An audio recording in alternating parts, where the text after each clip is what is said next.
kur filloj të rritej dhe unë prisja të kontaktin me sy, unë prisja që Ameli të gëzonte kur unë hyja në shtëpi, edhe pse ishim 24 orë të dyja, po ndodhen që ti ikja diku ose ti lija më shumë kohë me njerëzit e tjerë, prisja që Ameli të reagonte ashtu si doja unë të reagonte Ameli.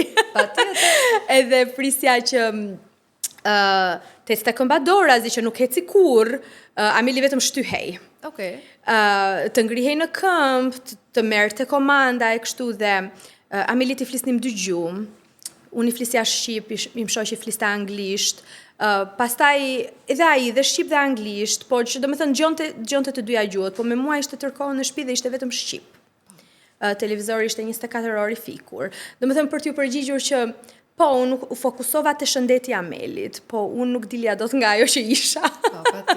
Logopedia ishte aty me mua kudo, terapia ishte aty me mua kudo, sa ndonjëherë rria dhe mendohesha, thosha, o Kleona, po je dhe mami.